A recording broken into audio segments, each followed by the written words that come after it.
Hello student, स्वागत करता हूं मैं आप लोगों का आराध्या इंस्टीट्यूट में। कल हम लोग कक्षा 11th का समुच्चय के बारे में समझे थे और समुच्चय के अवयवों के बारे में समझे थे कि किस तरह से अवयवों को लिखा जाता है और अवयवों को और क्या कहा जाता है, जैसे एलिमेंट कहा जाता है, समुच्चय का सदस्य कहा जाता है और एलिमेंट को किस साइन से डिनोट करते हैं, ये भी हम लोग कल देखे थे। तो ये सारा चीज़ हम देखे थे और आज हम लोग उसके आगे बढ़ते हैं और कुछ और भी देखते हैं। अभी थ्योरी ही चलेगा, पहले सारा थ्योरी ख़त्म कर दूंगा। चैप्टर फर्स्ट चल रहा है तो चैप्टर फर्स्ट का, और उसके बाद इसका एग्जाम्पल बतलाऊंगा, उसके बाद इसका एक्सरसाइज करवाऊंगा। तो पहले अभी थ्योरी चल रहा है, अभी थ्योरी ही चलेगा और सारा थ्योरी आप लोग भी नोट्स बनाकर लिखा कीजिए। मैं अपने टेलीग्राम चैनल पर PDF भी डाल देता हूँ इसका। तो चलिए शुरू करते हैं। कल हम लोग समुच्चय देख लिए थे और समुच्चय के अवयवों के बारे में भी समझ लिए थे। अब हम लोग देखते हैं कि समुच्चय को जो लिखते हैं तो कितने विधि से लिखते हैं। समुच्चय को कितने विधि से लिखा जा सकता है, ठीक है। तो समुच्चय को लिखने का मुख्यतः दो विधियां हैं, ठीक है ना। तो हम लोग अभी चैप्टर फर्स्ट का कर रहे हैं।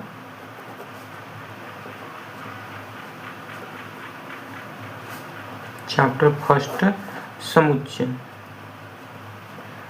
और इसके बारे में कल हम लोग देख चुके थे क्या क्या। तो समुच्चय के बारे में देख चुके थे और समुच्चय के अवयव। अब देखते हैं कि समुच्चय को कितने विधि से निरूपित करते हैं या लिखते हैं। तो समुच्चय को निरूपित करने की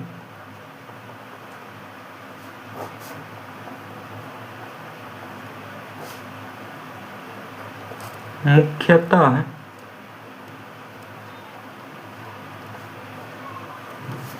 दो विधियां हैं। कितने? दो विधियां हैं।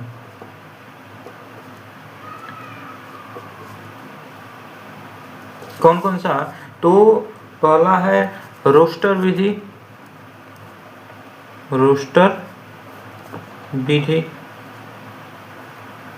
या इसी को बोलते हैं सारणीबद्ध विधि। इसी को क्या बोलते हैं? सारणीबद्ध विधि।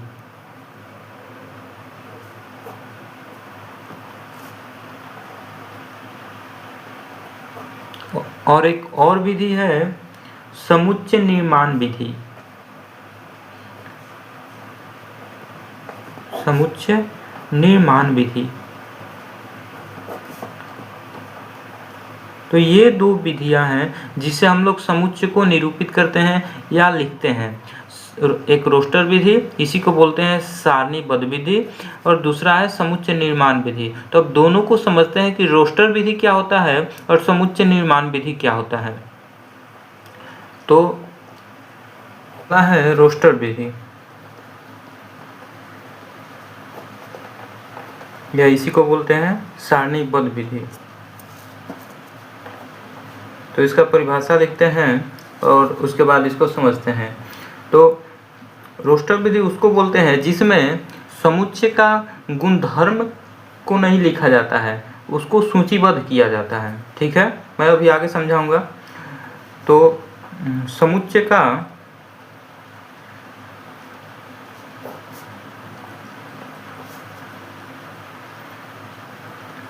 वह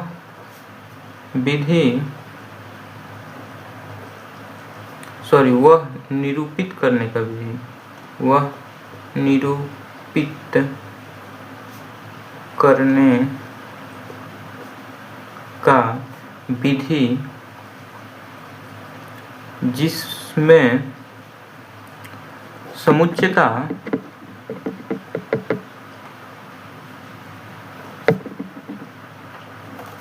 गुणधर्म को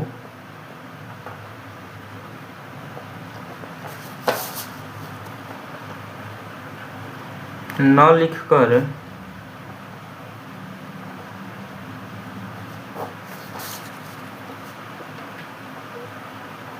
उसे सूचीबद्ध रूप में लिखते हैं, उसे सूचीबद्ध रूप में लिखते हैं।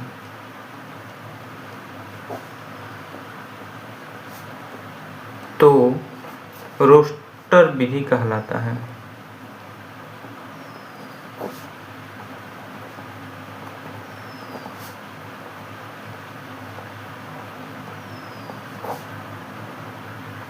ध्यान से समझिए, कोई दिया हुआ हो समुच्चय जिसमें उसका गुणधर्म के बारे में न लिखकर, गुणधर्म को न लिखकर उसे सूचीबद्ध रूप में लिखते हैं तो रोस्टर रूप कहलाता है। जैसे अगर दिया हो कि, यहाँ पर एक एग्जाम्पल लेते हैं, जैसे अगर दिया हो कि भॉवेल, क्या दिया हो, भॉवेल, तो भॉवेल हम लोग जानते हैं कि यह कौन कौन सा होता है, ए, ई, आई, ओ और यू होता है। ठीक है, तो इसका गुणधर्म है कि यह भॉवेल है, तो इसको ये न लिखकर कि अंग्रेजी वर्णमाला के सभी भॉवेल, ये न लिखकर, इतना क्या कि अंग्रेजी वर्णमाला के सभी भॉवेल, ये न लिखकर केवल ये लिख दिया जाए, ये केवल जो भॉवेल है ए, ई, आई, ओ, यू, यही केवल यहाँ पर लिखकर सूचीबद्ध कर दिया जाए, तो यही रोस्टर विधि कहलाता है। इसका गुणधर्म यह है कि ये भॉवेल है, तो अगर गुणधर्म लिखना होता है तो हम लिखते हैं कि अंग्रेजी वर्णमाला के सभी भॉवेल, तो ये गुणधर्म हो गया कि यह भॉवेल है। लेकिन सूचीबद्ध तरीका ये हो गया कि उन भॉवेलों को लिख दिया जाए, जैसे ए, ई, आई, ओ, यू को लिख दिया जाए, तो इसका एग्जाम्पल हो जाएगा ये। ठीक है, अब इतना बड़ा से तो हम लोग डिनोट नहीं करते हैं, तो इसको बी या ए ऐसे नाम दे देंगे। ठीक है ना, और भी एग्जाम्पल लेते हैं, जैसे एक बी समुच्चय है जो सम संख्या है 8 से छोटा, तो 8 से छोटा कौन कौन सा हो जाएगा, 2 हो जाएगा, 6 हो जाएगा, 4 हो जाएगा, और इसको इस ब्रैकेट से बंद करते हैं, इसको मंझोला ब्रैकेट बोलते हैं, इस ब्रैकेट से बंद करते हैं, या इसको मिडिल ब्रैकेट भी बोलते हैं। तो ये रोस्टर विधि हो गया। ठीक है, अब आगे चलते हैं, दूसरा समझते हैं समुच्चय निर्माण विधि। दूसरा है समुच्चय निर्माण विधि।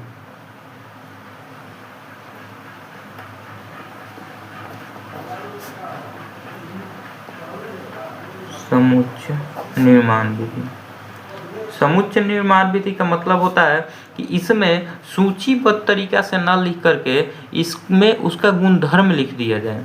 ठीक है, तो इसका परिभाषा हो जाएगा कि समुच्चय का वह निरूपित करने का विधि, समुच्चय को निरूपित करने का वह विधि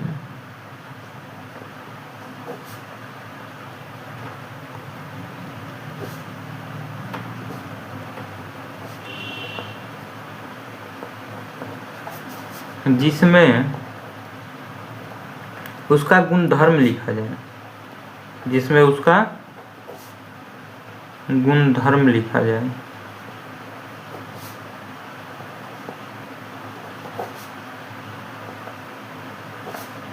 तो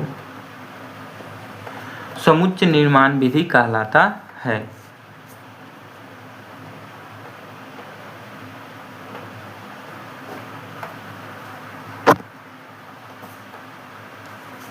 तो समुच्चय निर्माण विधि कहलाता है।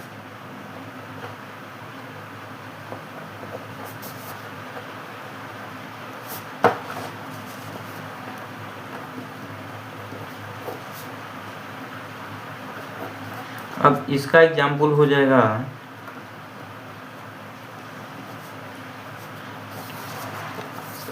ए एक समुच्चय है। ए हम लोग कल पढ़े थे कि कैपिटल लेटर से समुच्चय का नाम देते हैं, तो यहाँ कैपिटल लेटर से दे दिए। ए एक समुच्चय है। अब इस ब्रैकेट में हमेशा बंद रखते हैं समुच्चय को। ठीक है, मिडिल ब्रैकेट में हमेशा बंद रखते हैं, इधर से भी और इधर से भी। तो ए, अब यहाँ पर लिख देंगे कि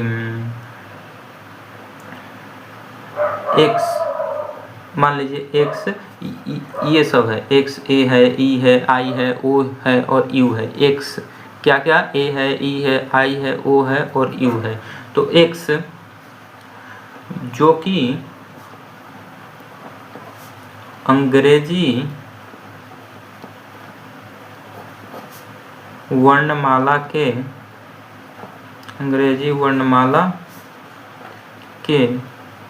सभी वॉवेल हैं, सभी वॉवेल है। तो ये इसका गुणधर्म है कि ये वॉवेल है। तो इस रूप में अगर गुणधर्म के रूप में लिख देंगे तो इसको बोलते हैं समुच्चय निर्माण विधि।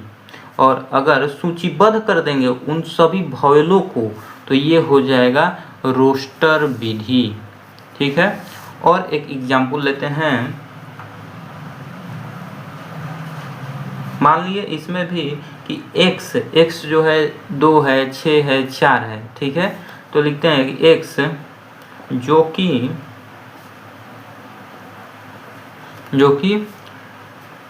8 से छोटा, 8 से छोटा समपार्कित संख्या है।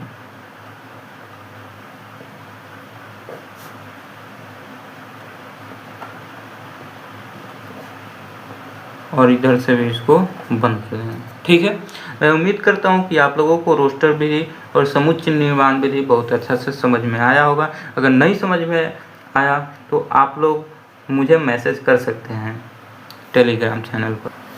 इसको हम लोग समझ लिए और अब हम लोग इसके बारे में कुछ नोट्स लिख लेते हैं। इम्पोर्टेंट नोट्स जो है नहीं लिखवाऊंगा, तो फिर मैं तो बोल दिया हूँ लेकिन आप लोगों को ध्यान में नहीं रहेगा, इसलिए आप लोग भी ये जो मैं अभी लिखने जा रहा हूँ इसको अपने नोट्स में उतार लीजिएगा।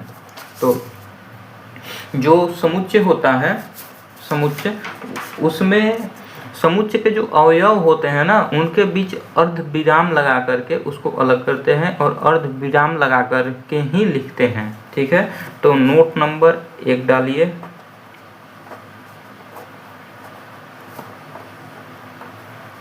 और लिखिए कि समुच्चयों के अवयवों को, समुच्चयों के अवयवों को अर्ध विराम, इसको कॉमा भी हम लोग बोलते हैं, ऐसे होता है, ऐसे द्वारा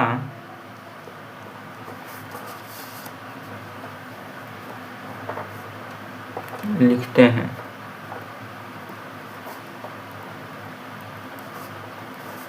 जैसे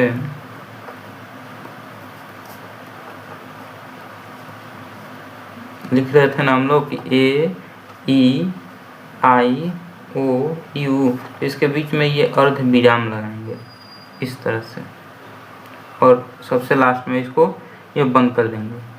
तो इसके बारे में भी लिख लेते हैं। तो नोट नंबर 2 डालिए और इसमें लिखिए कि समुच्चयों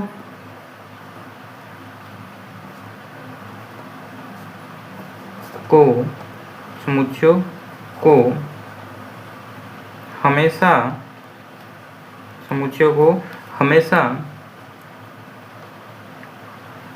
इस ब्रैकेट में, ठीक है, में इसमें इस ब्रैकेट में बंद रखते हैं।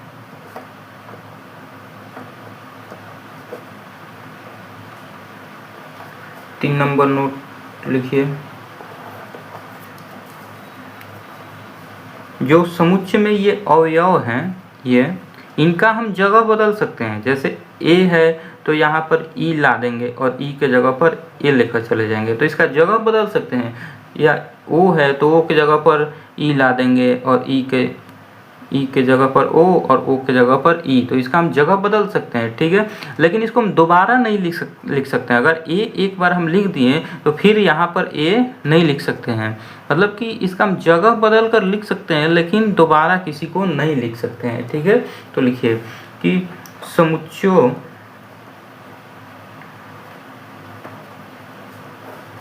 के अवयवों,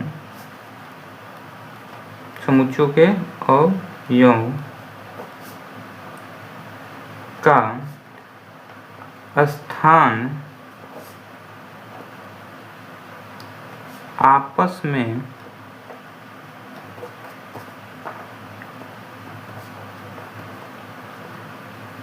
बदल सकते हैं।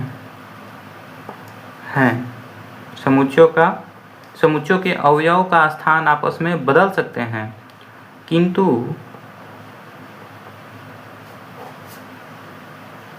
इनको दोबारा नहीं लिख सकते हैं। दोबारा नहीं लिख सकते हैं। हमेशा इस बात को याद रखिएगा। आज यहीं मैं इस क्लास को ख़त्म करता हूँ और आप लोगों से मिलता हूँ मैं अगले वीडियो में।